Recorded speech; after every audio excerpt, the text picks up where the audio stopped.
Hello, Fearless Gamers, Matt here for Fearless Games, and welcome to another video review.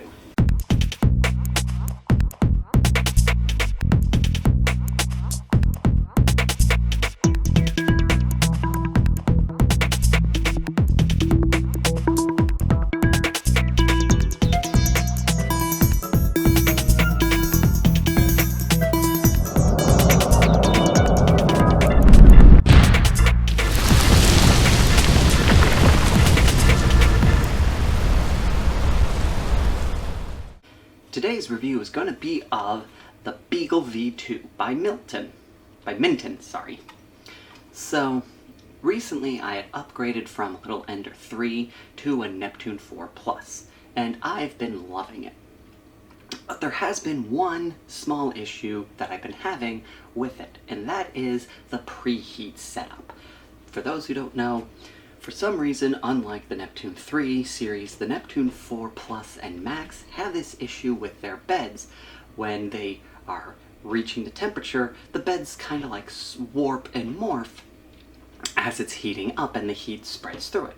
And it takes some time for the heat to evenly distribute across the bed and for the bed to, for lack of a better word, settle into its final station. So you're always going to have to, whenever you're setting like bed level, offset, all that, or printing, you turn on, heat it up to 60 degrees or 50, whatever your bed temperature preference is, and then wait 45 minutes once it hits that before you can do anything. And for me, unfortunately, I just don't have the time to sit here, preheat the bed, wait 45 minutes, and start printing before I have to go to work. So, before I was working with my fiance, where I would print it, I would set up the printer, go out, wait 45 minutes when I get to work, and text her and say, hey, could you start the print? This was working all well and good, but one problem was sometimes she's not available, or if there was a problem because I still haven't gotten the printer dialed in to where I can just set it and go, she wouldn't be able to tell me what was wrong, because, videos and photos and such just weren't working too well for allowing me to assess the problem and make the call on if I should stop the print or keep going. So I decided to look into getting a camera to watch it. And the problem is all the solutions I was finding, it was only good when you were plugged into the same Wi-Fi as the printer, which wasn't any good for me. I needed something with remote access. And that's when I discovered the Beagle V2. This is a camera that connects to your printer and allows you to access it from anywhere. So you just download the app for the camera, access the app on your phone, and you are looking at the printer. You see what the camera sees, and you can control the printer from turning on the temperature, homing the bed, moving the axes, and starting prints. And it has been a game changer. All I do now is I preheat the bed, drive off to work, and when I get to work, because it takes me about 45 minutes, I set the printer going.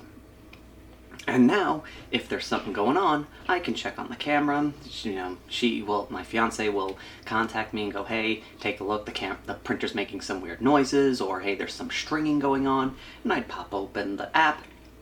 This actually does have a microphone, so I can hear what the printer's making instead of relying on some video that she sent me, because the video, for some reason, I can never hear what she hears on those.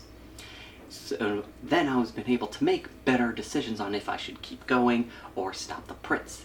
Been great. And not only does it allow me to remote control the printer, it allows me to do time-lapse videos with a bunch of different time-lapse modes. I haven't played with all of them, but they have ones where it's like basic, where I'll just take a couple of frames and, compile a video. There's this one that, unfortunately, they say doesn't work with the Neptunes, which is where the printer head will move out of the way and then it will take a picture and it will slowly build the print right there without you seeing like the printer head flashing back and forth.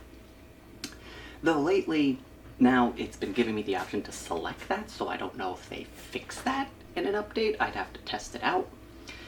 But anyway, it allows me to make cool time-lapse videos, which is great. Then I can show off to my friends when I print them stuff, it being printed in a time-lapse. or just to show off to people, hey, look what I did, and they can just see it. And I also have to say their customer service has been phenomenal. I was having an issue with the printer, and they spent 2 weeks trying to solve this problem. They never gave up. They always responded back quickly to my emails within reason because of the time difference between here and China. But they were dedicated. They were thinking of every which way they could try and get this printer to connect with the camera.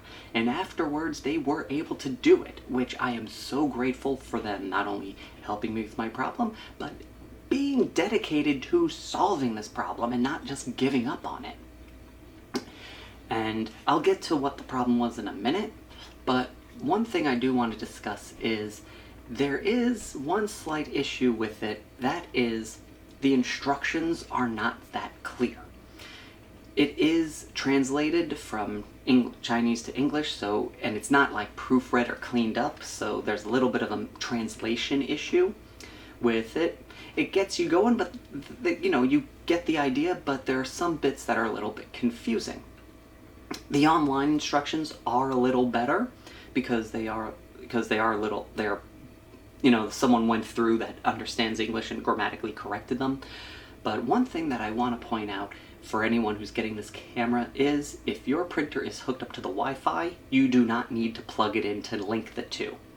In fact, if you try to connect them with the cable and the printer's on the Wi-Fi, it won't detect it. It will actually cause, signals to get crossed in the printer, and the camera just won't communicate to each other. So if your printer's on your Wi-Fi, don't plug the camera into the printer, just type in the IP address in the app and it will find it.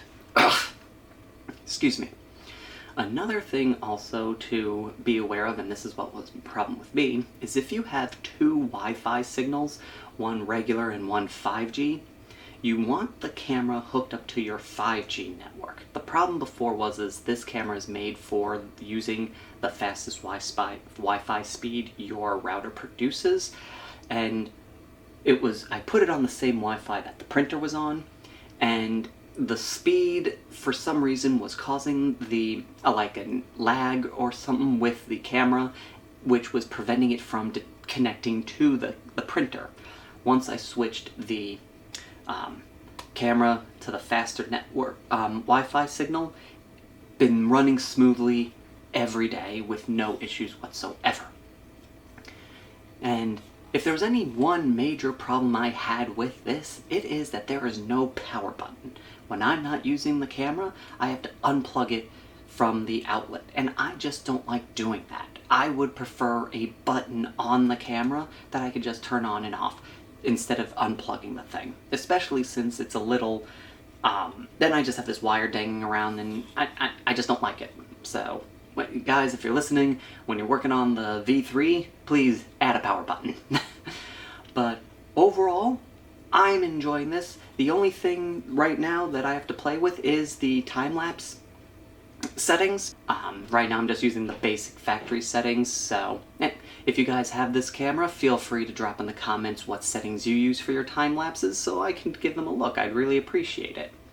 And that is all for right now. So yes, if you are looking for a cheap and effective way for remote monitoring your printer and doing time-lapse videos, I would recommend the Beagle V2. And for all of you out there who have the Beagle V2, what are your thoughts on it? What do you like? What do you dislike? And just feel free to drop a comment and share your opinion on it. I would really appreciate it as well. And that is all for right now. Thank you all for watching, and until next time, fearless gamers, take care.